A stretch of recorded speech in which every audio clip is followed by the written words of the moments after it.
Welcome to Startup with Poland, the show where we talk to some of Poland's key figures in the startup ecosystem. My name is Tessa McIver and I'm your host. I am delighted that today I'm joined by Anna Wnuk, who is the director of the Polish Private Equity and Venture Capital Association. Now, Anna grew up in Norway and spent much of her adult life in Kenya working for various NGOs. She also spent many years working in public affairs and was head of the office of Aleksander Kwasniewski, former Polish president. She next joined the European Women in VC and worked tirelessly in support of diversity and inclusion principles. She was appointed managing director at PSIK just this year, and I'm itching to find out more about her current role and the journey that brought her to it. Anna, absolutely fantastic to have you with us here today. Thank you. That's been my thing in life for past 2 weeks when the announcement was published. But I'm actually quite happy, so I can actually speak about what not particularly I do, but what PSIK and the entire association and the community does. So fantastic. Well, I'm absolutely, dying to hear more about you and more about PSIK. And maybe let's start off with, explaining to our listeners. What is PSIK? PSIK, that's actually the discussion that we've been conducting around the table with board members and the management. Because PSIK is actually a brand, and Basia, who's been running PSIK, still is with us for the past 20 years. She's like, yes, that's brand, and we have to promote that. So this is PSIK, the Polish Private Equity and Venture Capital Association. So we can, of course, extend the abbreviation, but PSIK is PSIK, right? So, so if you'll let me, I'm just going to explain a little bit what we've been actually for 20 years. I used to be a fund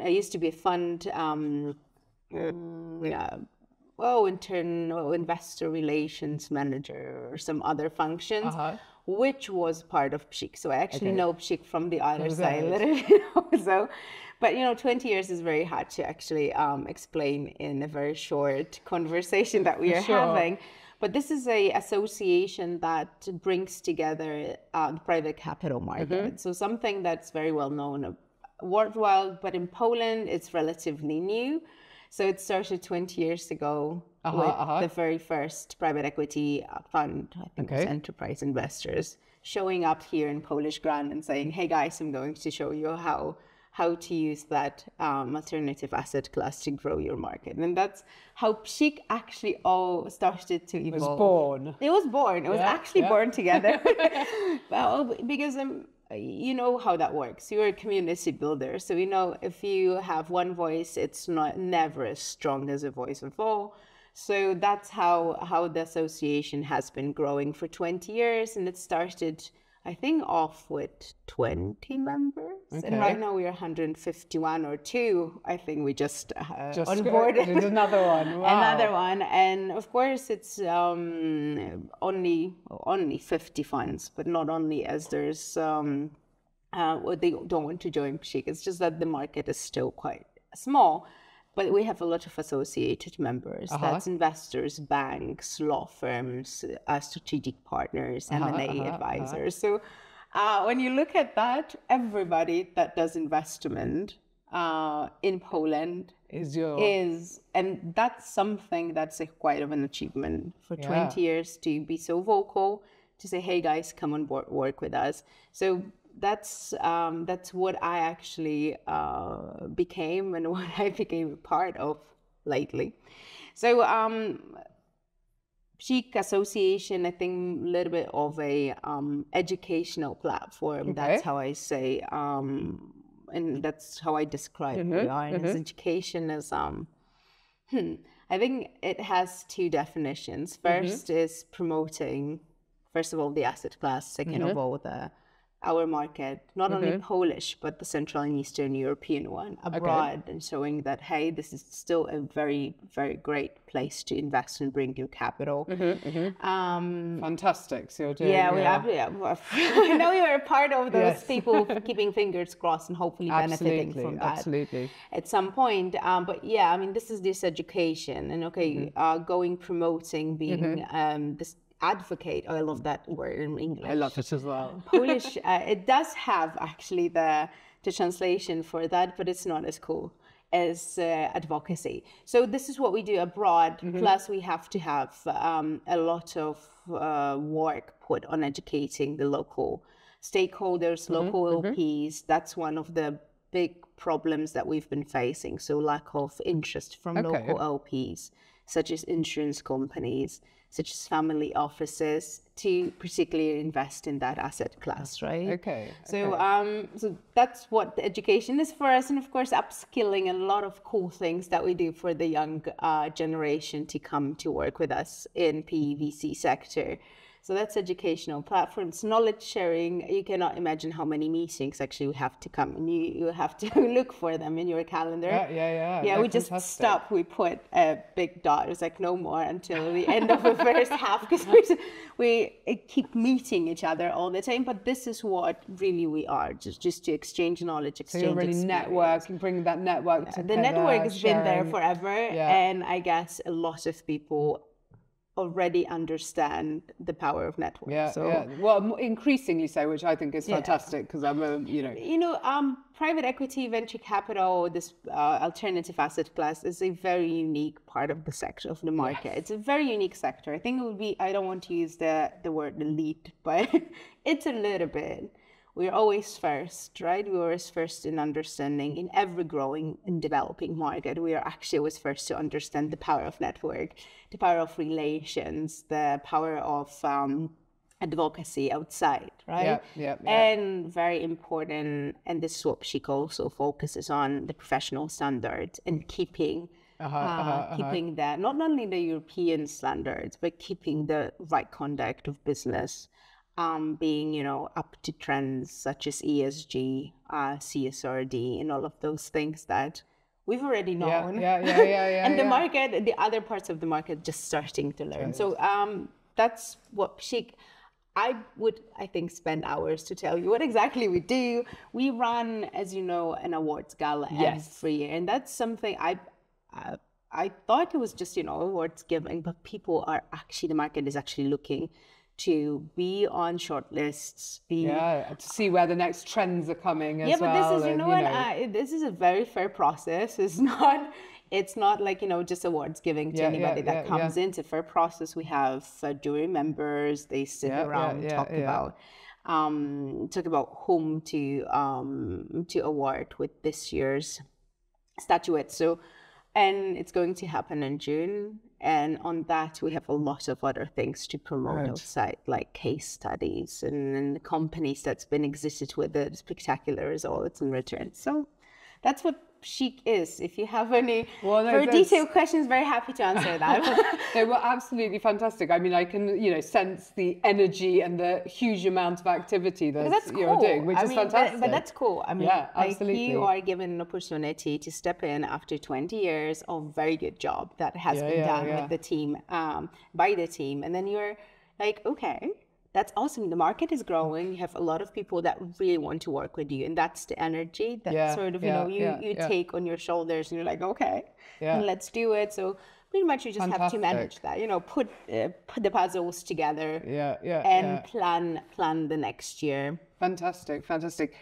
Going back maybe to last year, which was a very difficult year for, particularly for the venture capital, but, generally sort of, unrest, global instability has caused, investors, private investors to be very, careful, or maybe, holding back, and the investment ecosystem has definitely, seen a big turndown. And how, do your members, from the conversations you have, how have they taken to this? How have they dealt with this? What is your perception on that everyone situation? Is saying that, hey, it's been a hard year, but somehow the market adjusts, right? So if you have a well-established market players, they do fundraising. Like have a lot of funds in that particular difficult times. Innova, enterprise investors, resource partners, 3TS, and some of the venture capital funds have actually closed their fundraising. So it wasn't that bad. Yeah. The capital was deployed. Of course, there's a global trend to, it's still not a growing trend, let's say that way. I think it's around 50% of decrease in venture capital deployment in Poland. I think it's 40% globally. So that you can see that there is a problem with capital. Nevertheless, I believe in change, and I believe that those turbulences and difficulties in the market, when you have an established players in the sector, they're just going to do fine. They're gonna find a way to fight for capital and just find a way to track the capital. But the associations such as PSIK are actually helping, right? We go around there and it starts from publication and sharing of reports, just to showing the status quo, to going outside and be vocal, to actually bring the difficulties and bring the solutions also from other parts of the world and from other markets. And that's really helping. Great. I mean, this is a case of pension funds, for instance, right? Everybody is dealing with pension funds and lack of investment from pension funds. In Poland, this is also regulatory and a little bit of legislative, a little bit. I'm just quite easy on that. It's a regulatory problem. But a lot of more developed market has dealt with that already. So we are part of different platforms, and we're like, hey, let's do this. Let's find a way to, let's be involved in different projects. Let's talk about that with authorities. Right, so those are the things that we can do, and those are the things that we are doing in order to fight with those problems. But there are optimistic trends. I mean, that's what I'm focusing on. Good. You learn from the past. You learn from the past, and that's what. If you know the market, if you've been here for a lot of time, you know how to adjust to those problems. And if you look forward, I think 2024 it's quite optimistic. There are a few reports that measure sentiments in private equity and venture capital, and funds are planning to do well. So that's already something. I just learned some statistics that Central and Eastern Europe last year actually exited 5 times the value than in 2022. So you don't have to look at all of the trends, but there's some trends that are showing that, well, I think with a little bit of luck, keeping your fingers crossed, and some, I think, work generally from the ecosystem, we're going to just fine. Good. I'm going to be the optimistic one here. Good. But I do love a bit of optimism, and I think we do have to, although obviously, be realists, but actually take on the optimistic. What can you do? You could just sit down and not do anything. And cry. So, which wouldn't be very constructive.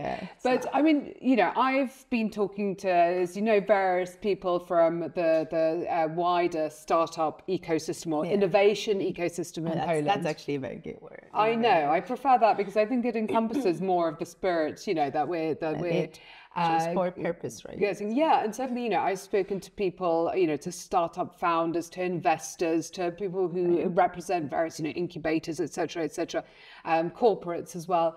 And I always get a sense of, the fact that Poland as a jurisdiction is really moving leaps and bounds. But what's your, you say PSIK has existed for 20 years. You've been there relatively short time, but you've been in the ecosystem for a longer period. So, what's your observation? Do you indeed think, that Poland is really developing? And I'm presuming you're going to say yes, but maybe not. But what more could Poland be doing I was about to say that. What more? I think we have to still look at Poland, especially in the venture capital space, is still a developing market, right? So 10 years of venture capital, still not much. We are very much reliant and dependent on public money, which is good. And I think a lot of work has been done by DFIs, right? PFR Ventures, EBRD, IFC and EIF, all of those stakeholders investing public money here, right? So they let us learn and they let us grow. But there's still a very big hunger to do more. Because what we need to do, we need to be a little bit more, maybe not westernized, but if we would, in venture space, if we would look at Estonia and try to find some role models there. I'm not saying we're particular role models, but as market construction, jurisdiction, as best practices, exactly. Then that would be something that we could aim at, and that's at first. But then, of course, we need capital, we need different regulatory surroundings and regulatory environment, which it's changing. It's not that, somewhere in the background, no people are not talking about that, but there's a lot of very, very involved people in that, in those changes. There are people who really believe in innovation. There are people who try to activate universities, right? So a lot of dialogue is being conducting in order to make that ecosystem better, more developed, such as there are just very few maybe examples. We are lacking good structures, right? So those, if we have, and I'm still speaking about venture, because private equity has its own problems. They're much bigger. There are, of course, like tax problems, right? Lack of local investors. But when it comes to venture that you mentioned, that are very much the very first step for the innovation to grow in the market. We need structures. We need friendly environment from the regulatory perspective. We need incentives. We need capital. We need to be and look at the Western role models. We need to be closer to Germany. We need to be a little bit closer to France. Those are the benchmarks that we have to aspire to. And the one thing I think which is very important, the entire market needs to speak the same voice. We are very hopeful that with the political change that still is in progress in Poland, that is going to happen. The Minister of Finance, I think recently, yesterday, maybe 2 days ago, said that it is so important for him to help private equity and venture capital, right? Maybe this is not his first priority, obviously, at the beginning of the... But that it will come in at some point, But it will come in some point, and he particularly mentioned that this is the base for innovation. And we are very happy as a market, as the representatives of the market, that the regulators actually see this. But we need to learn a little bit more. There are a lot of voices about different projects, different funds, under different resorts, under different ministries. That I think we have to sit at the table and say, hey, we just need to do as in benchmark country, and we need to do or aim it better, but we cannot. It's not a trial period. Maybe let's get to the shore, to the high school level. This is not a trial period. It's not a middle school, primary school anymore. Right now, we need to be a little bit smart and learn from what has been happening for the last 10 years. Yeah, no, absolutely agree. I think we're going in the right direction, but maybe we need more and bigger speed. I'm just going to be so optimistic because yes, I mean, it's a very good environment. I think we have about maybe 2 years right now to change all of those things very fast. Think about that plan. I'm with a negotiation and mediation background, so it's like plan, prepare. So before you start acting, and so we are part of that also. Yeah.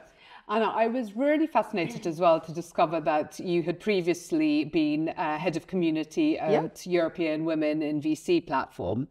And I'm really interested on your take on, the presence of women in, the VC world, also as founders of startups, etc. I mean, do you think, are you seeing that there are more women in this ecosystem? You shape those questions for me to say yes, there are more.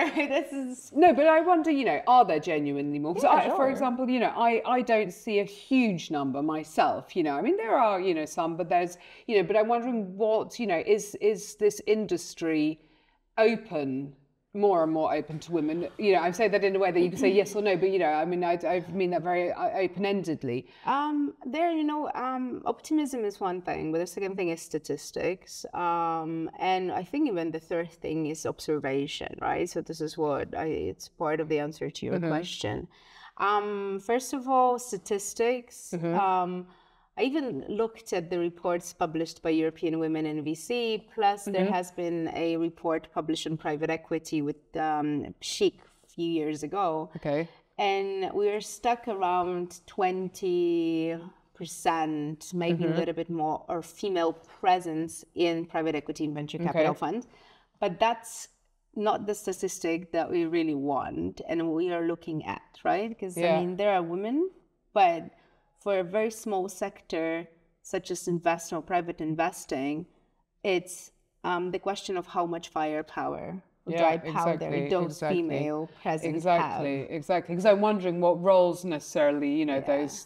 Even if you say investment roles, I mean, analysts and funds tend to be qualified or categorized as investment roles. They are not. So the methodology that we took some time ago when we started publishing reports with European Women in VC was that, okay, we can put the number of women, and I think last year turnout was like 15% of female general partners, or female partners, female partners. But then the other statistic was how much actually assets under management those females are deploying. And then you start another discussion, what kind of funds those female manage, right? So whether they are big funds that have potential to grow, have other funds and not that much problem with fundraising, or if they are small, tiny micro funds. And of course, you know what the answer is, right? So, and then answering the second part of the question, what is the market approach to diversity, is that hopefully it's ending right now, but for many years, diversity, or even ESG, but that's a whole different topic. But diversity was a part of marketing strategy. And for me, I'm not an activist, but for me as a person who really understands the problem, I guess, it was striking. It was like, what? Right? So, and you know what was the outcome of that? You had a lot of female partners. Like somehow they just popped up in funds, right? But then when you actually look at you look at it in the right direction with, for instance, the methodology that we took upon with European Women in VC, is that how much say they have in the fund. So it's not about the job title, it's actually about the impact you can make. You can be a partner. So even we did like a very, a desktop search, right? So we took a fund, you had 5 partners, 2 of them were women, or one of them was a female. And then you look at what she does, and she's like marketing, finance. She has no investment power. And the second thing was how much shares in general partnership company that particular partner has, and how much carry that partner receives from a fund. So there was a lot of things that you could measure, and it turned out that at some point you end up with a pink washing, right? That, okay, it's fine, but that's still not... and why do you think this is, though? I don't want to say history, but I think it's just lack of understanding. That's first, lack of the true inclusive environment, and that's education, right? Because first of all, I think we're past the discussion on pay gap. I'm talking about the sector. We're past discussion about pay. I don't want to, anger anybody, but in the sector, we're past discussions on pay gap. We're past discussions on the necessity to have diversity in every sphere of your business. We're past the recruitment discussions, right? There are recruiters, if you want to reach out and you want to have a diverse strategy in recruiting people, we can do that. But right now, what we have to act around, and what we have to do is to work on the culture and educate not only male, female, also communities in the sector to be inclusive, and not be inclusive out of morality and out of... actually, because we really genuinely believe. Yeah, well, we live too, but that has business sense. I mean, well, I don't want to quote studies, but there are studies generally in business, plus there are studies related to our sector, that if you have diversity, you automatically talk about value creation. Yeah. So, I mean, that's, that's just a broad perspective. Absolutely. So those are the discussions that I'm conducting. I'm still very much involved in PSIK because, PSIK also is a big advocate, big fighter for diversity. It's one of our main principles, actually. So we have, some years ago, there was a level 20 chapter Poland established.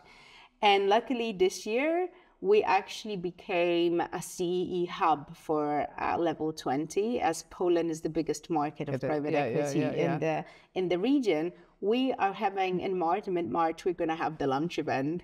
Oh, just fantastic. Saying, yes, because what we want to do, we want to benefit from what level 20 does for the general community. We want to bring that knowledge and want to upskill our female community. So yeah, we're going to have, and it's not only a female event.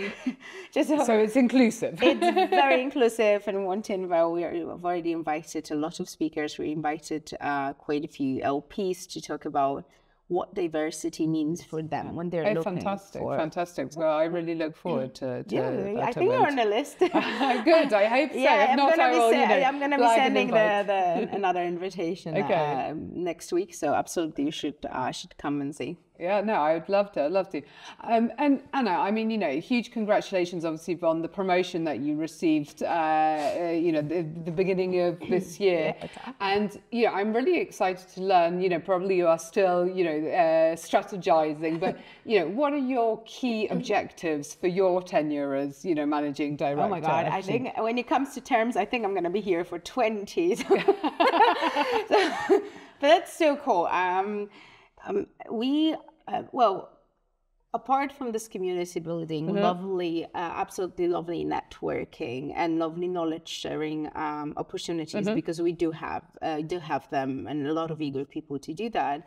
I think very important for me, maybe not in 10 years, but in the next few years, is to focus on the regulatory environment for Poland. And I know that's the boring part for many of you, but there are a lot of, problems now, but there are a lot of, I think, troubles to come with lack of understanding still. It's very tiny, because we have to understand is our sector is so small. Yes, indeed. We're tiny. I mean, we're absolutely tiny. So that is followed with lack of education, lack of understanding of what we are and what this asset class is. Yes. And how we benefit the market, how we benefit the entire economy, what we do with job creations, value creations, what we do with standard transparency. This is part of my goals, to go and be vocal about that with new regulators, with new people in charge. There are some projects run together with different stakeholders to map the barriers of investment. And then, that will be a report, and then we're going to be going around and say, hey, let's do it that way. We know that works in this country or that country. Help us to change the legal environment in order to help that particular asset class to grow. Wonderful. Because everybody will benefit from that. So I know this is a little bit boring. No, but it's, it's essential. But that's something that people don't see, but it's been happening. So PSIK had a strong voice in those discussions on how the private market was shaped. And I'm going to continue that, because that's, it's an opportunity you have to grab the change. So you have to start speaking with the people who are in charge right now. But, I'm quite a giggle, so I'm going to be doing a lot of networking, don't worry. So I love matchmaking and, putting people together, trying to figure out what else they can do to each other. So hopefully everybody will benefit from that. So diversity, of course, also, but I think this very, very, very long process of influencing the regulations and protecting the market from gold plating, from those difficult things that can harm us right now, stop the growth in the best scenario. Well, Anna, I'm going to be keeping my fingers firmly crossed that you manage to, you know, fulfill all, you know, the dreams and aspirations you have. And, you know, I'm so impressed with what PSIK and you yourself, you know, do for the market. So I'll be, you know, cheering from the sidelines. Don't cheer, but come and I watch. I'll try and be part. I'll try and be part of this as well. I think this is what we need. We absolutely need people. For the past few weeks, I've been really blessed with you know, going around meeting the members of the community and seeing how much power those people have to actually build the market and build the sector here in Poland. So I definitely have tools and energy and people around to do that. So. Fantastic. Well, thank you so much for joining us today. Thank you for sharing these thoughts, and you know, we're looking forward to all that comes. Yeah. And good luck to you as well. Thank you very much for that. Thank you. And to our listeners, thank you for joining us for this episode of Startup with Poland, and see you next time.